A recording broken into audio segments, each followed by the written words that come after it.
Olá, eu sou o professor Jonas Mendes.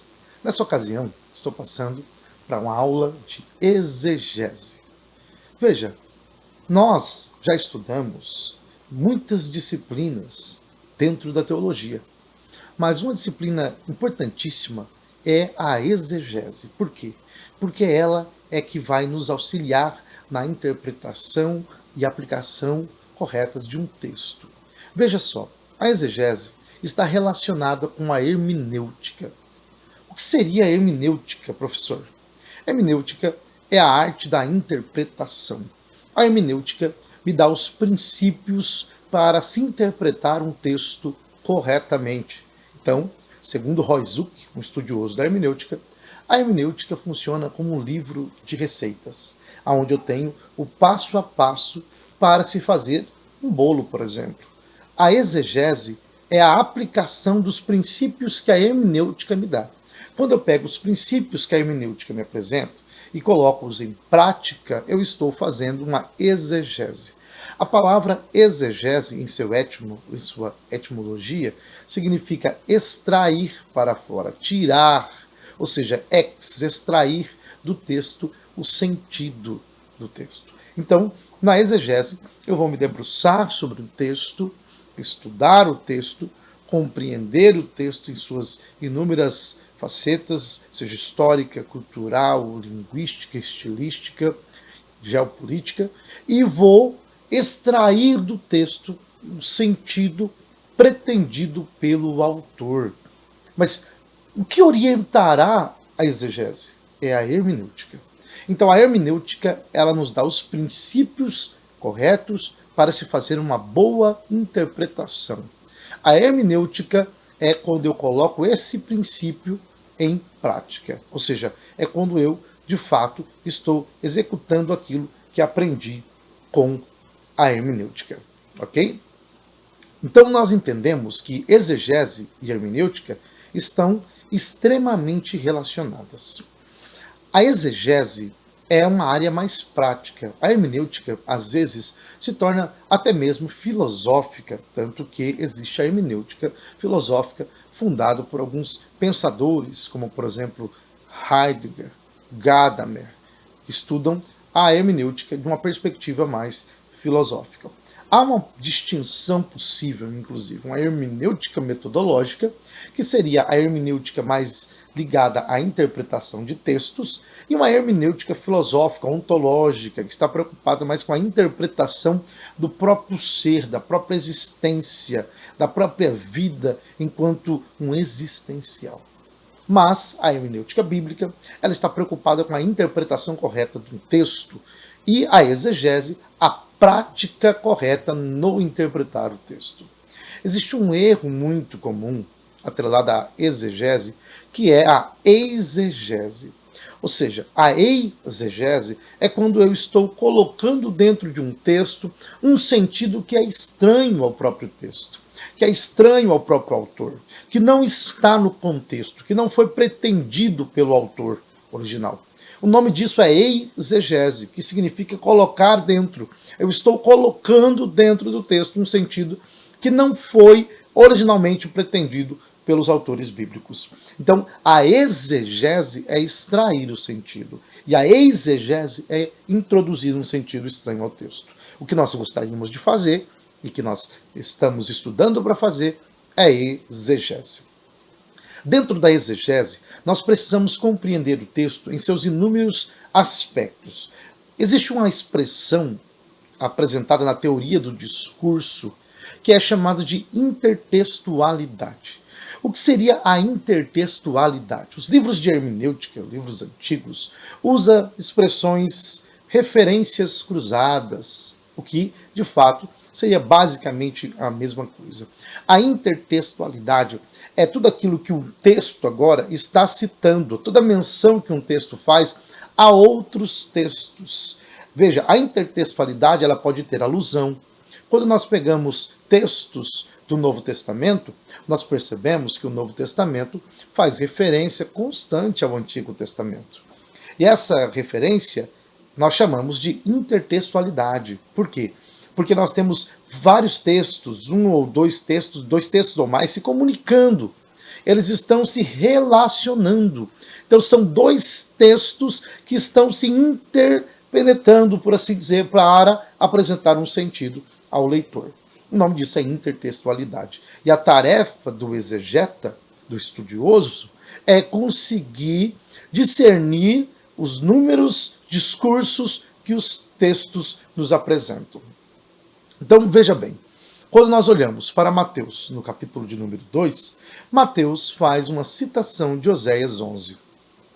Oséias 11, Deus está dizendo a Israel: do Egito chamei o meu filho, Israel. Só que quando nós olhamos para Mateus, no capítulo 2, Jesus, Maria e José estão saindo do Egito e estão indo em direção a Nazaré. E aí Mateus diz que isso aconteceu para que se cumprisse o que disse o profeta, citando Oséias 11, do Egito chamei meu filho. Só que a questão relevante aqui é que Oséias 11 não é profecia. O texto de Oséias 11 é um texto histórico, descritivo, narrativo. Oséias é Deus narrando o que ele fez com Israel. Deus está se referindo a um acontecimento histórico, fazendo Israel rememorar daquilo que Deus fez com eles no passado. Como então Mateus diz que esse texto se cumpre em Jesus?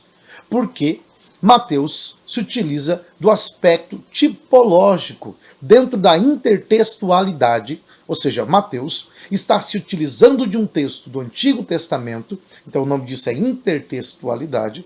Dentro da intertextualidade, a teoria do discurso, ela visa compreender como Mateus entendeu aquele texto.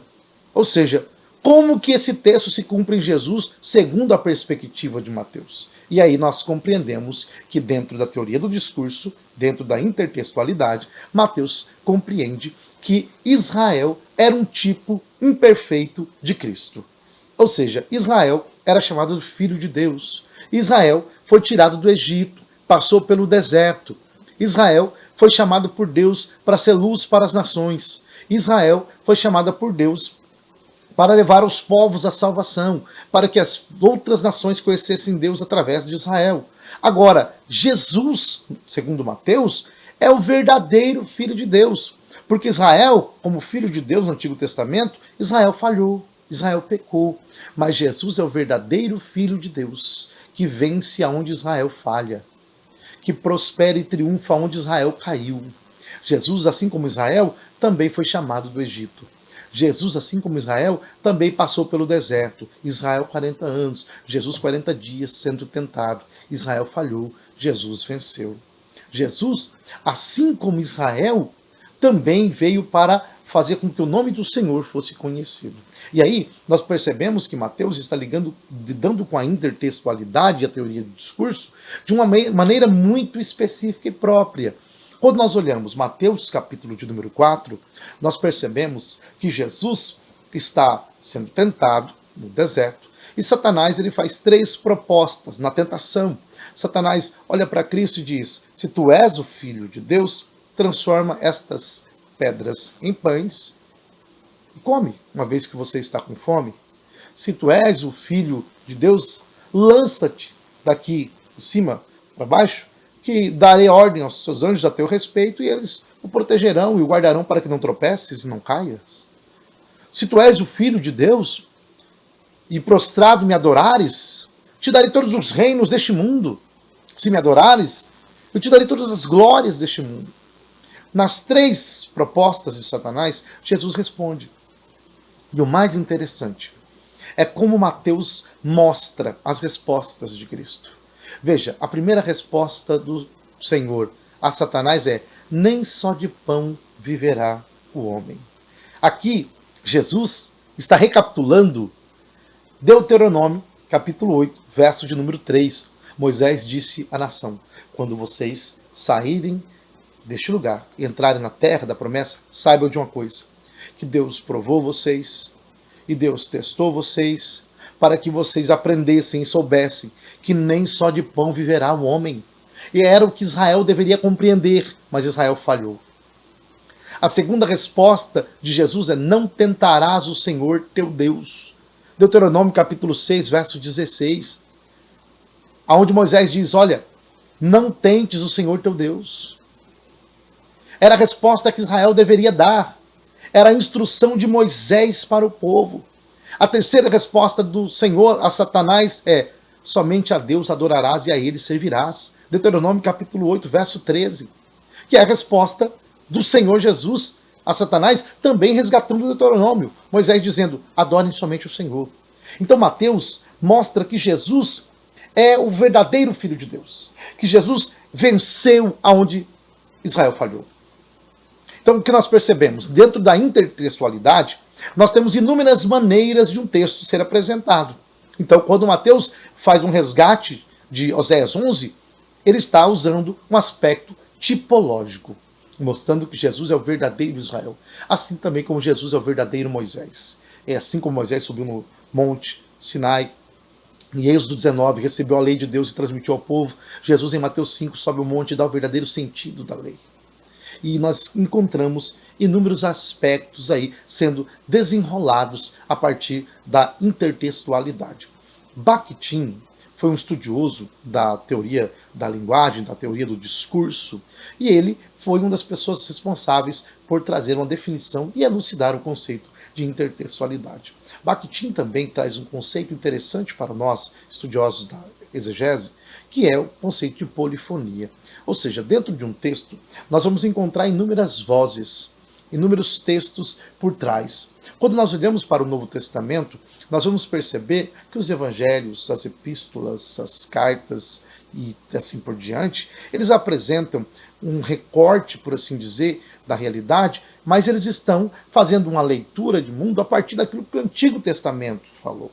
Eles estão citando e fazendo alusões muito específicas e às vezes bem direcionadas para aquilo que o Antigo Testamento falou, mas muitas vezes também as alusões são mais vagas. Mas o Antigo Testamento é o pano de fundo para a leitura do Novo Testamento. E aí que o estudioso da exegese precisa estar atento. Ou seja, ao examinar um texto, nós chamamos o texto que nós vamos examinar de perícope. Ao examinar uma perícope, o que seria uma perícope? Seria um texto, um pedaço de um texto que nós vamos examinar. O estudioso da exegese, ele vai se aproximar daquela perícope sabendo, primeiro, quem escreveu, segundo, para quem escreveu, terceiro, por que escreveu, quarto, qual era a intenção do autor ao escrever, quinto, qual a situação vital. Essa expressão em alemão é chamada de Sitzenleben, seria situação vital. O contexto vital por trás deste texto. O que levou este autor a produzir este texto. E aí nós faremos outra pergunta.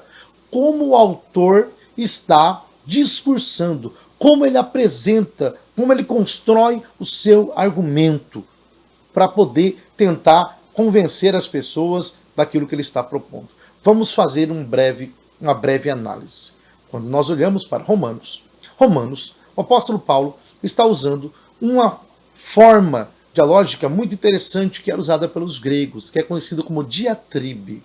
No capítulo 3 de Romanos, especificamente, o apóstolo Paulo, ele pressupõe um interlocutor imaginário, ou seja, uma pessoa que está dialogando com ele, fazendo perguntas, e ele já vai antecipando essas perguntas e vai respondendo elas. O apóstolo Paulo, na diatribe, você imagina que tem uma pessoa dialogando com você, seria um interlocutor imaginário, e você vai responder as perguntas que esse interlocutor possa fazer. O apóstolo Paulo já estava utilizando esse recurso, por quê? Porque ele sabia que os judeus iriam fazer inúmeras perguntas. Por exemplo, Romanos, no capítulo 1, o apóstolo Paulo diz que os gentios pecaram e longe estão de Deus, que se desviaram. Eles, tendo visto a criação e a glória de Deus manifestada pela criação, preferiram adorar a criatura ao invés do Criador. E aí, no capítulo 2, o apóstolo Paulo mostra que os judeus também pecaram. Porque os judeus, conhecendo a lei de Deus, fizeram exatamente o oposto. Não seguiram a lei de Deus como ela é de fato. E aí o apóstolo Paulo diz no capítulo 3, todos pecaram, judeus e gentios, todos pecaram, e porque pecaram, estão carentes da graça e da misericórdia de Deus. Perderam a glória de Deus. Precisam de salvação. Ambos são pecadores. E aí um judeu poderia questionar, mas se tanto judeus quanto gentios pecaram, e se ambos precisam de Cristo para serem salvos, qual é a vantagem então em ser judeu? Porque tanto judeu quanto gentil estão na mesma condição de pecaminosidade, ambos precisam de Cristo para serem salvos. Qual é a vantagem? Veja, esse recurso que o apóstolo Paulo faz de perguntar e responder é o que nós chamamos de a diatribe. Ou seja, diatribe é você pressupor um interlocutor imaginário que vai fazer perguntas para você já responder, para que quando o seu leitor estiver com o texto em mãos, ele possa dirimir todas as suas dúvidas. E é isso que o apóstolo Paulo se utiliza. E aí o apóstolo Paulo responde: ora, há muitas vantagens, inúmeras. De vocês vieram Messias. Deus deu a vocês os profetas, os oráculos, a revelação. E Paulo começa a descrever todas as vantagens de estar no povo da aliança, de ser um povo judeu. Só que o apóstolo Paulo mostra que, apesar, mesmo assim, eles precisam de Cristo para serem salvos. Por quê? Porque a salvação se manifesta perfeitamente em Cristo Jesus. E aí o apóstolo Paulo mostra que a salvação é pela fé, pela graça, mediante a fé em Cristo Jesus, e ele mostra que tanto Davi, no período da lei, ou Abraão, antes da lei, no capítulo 4 de Romanos, todos eles foram justificados por Deus pela fé. Abraão foi justificado por Deus pela fé, antes da lei. Davi, no período da lei, foi justificado por Deus pela fé. Então o apóstolo Paulo mostra, Deus sempre teve em seu projeto, o plano de Deus sempre foi em justificar e salvar o ser humano pela fé e nunca pela lei. Por isso que a lei testifica de Cristo e ela teve um propósito específico no plano de Deus, mas este propósito não suprime a necessidade de Cristo, nem suplanta o lugar de Cristo. Cristo é necessário e fundamental, ou seja, o único caminho. Então o apóstolo Paulo começa a discorrer sobre isso. A exegese, ela faz o quê? Ela examina o texto e ela tenta compreender toda a retórica por trás. Veja, a retórica é a arte da argumentação. O que seria a retórica, então? A retórica, ela nos auxilia, nos ensina a argumentar corretamente. Então, quando eu tento compreender um texto pela exegese, eu vou tentar entender a intertextualidade, ou seja, quais os textos que estão surgindo, dialogando aqui, que o autor está utilizando. A polifonia, como que o autor está relacionando os números discursos apresentados, as númeras vozes que aparecem no texto, por assim dizer. E como que o autor, de alguma maneira, está discursando, ou seja, a retórica. Como que ele apresenta o seu argumento. Qual recurso retórico o autor se utiliza para poder conseguir provar o seu ponto de vista ou passar com confiança alguma questão. Veja, o apóstolo Paulo, ele se utiliza de um aspecto retórico, que é a figura de linguagem, a ironia. Quando olho, por exemplo, Paulo escrevendo aos Coríntios, Paulo diz assim: vós, sem nós, já reinas. Vocês já estão reinando sem nós. Quem dera nós pudéssemos reinar com vocês. O apóstolo Paulo aqui está se utilizando de uma ironia. Isso é um recurso retórico. Por que o apóstolo Paulo está se utilizando de uma ironia? O que é uma ironia? É quando eu digo algo querendo dizer exatamente o oposto. É quando eu digo, esta casa é muito bela, e na verdade estou querendo dizer outra coisa, que ela é exatamente o oposto do que estou falando. Isso é um argumento, isto é um recurso retórico. E o apóstolo Paulo utiliza-se disso nos estudos, nos textos, nas pregações. Para quê? Para alcançar o seu objetivo. Então, na exegese, nós vamos pegar um texto, nós vamos tentar compreender como que esse texto está sendo apresentado, quais os recursos retóricos o autor está utilizando, uma metáfora. Nós já aprendemos na hermenêutica. Nós aprendemos na hermenêutica as figuras de linguagem. É uma metáfora? É uma ironia? Símile? Qual figura de linguagem o autor está usando? Qual elemento retórico ele está se utilizando? Quando olhamos para a intertextualidade, como que nós podemos relacionar esse texto com outras passagens? E aí nós vamos perguntar sempre qual o sentido pretendido pelo autor, o que o autor queria dizer. Depois que nós fizermos isso, nós faremos estudos de caso. Ou seja, vamos pegar o texto, a perícope, vamos fragmentar as palavras e vamos tentar compreender o uso dessas palavras no próprio texto e como essas palavras acabam se relacionando com todo o contexto. Veja só, nós temos o contexto imediato. Esta perícope está inserida em um contexto imediato, que são os textos que antecedem e sucedem o texto. Nós temos o contexto remoto, que é os textos que estão um pouco mais distante. Nós temos o contexto literário, que seria o gênero literário desse texto. É o evangelho? É poesia? É histórico? Qual é o gênero literário desse texto? Porque em cada gênero literário nós temos uma maneira de o autor se comunicar, se expressar. Isso é exatamente um elemento retórico que nós estamos falando aqui. É por isso que nós precisamos compreender como que o texto apresenta toda a argumentação. E aí nós vamos compreender os outros contextos. O contexto canônico, que é como esse texto está dialogando com toda a revelação das Escrituras. E aí, um detalhe importante, uma dica importante.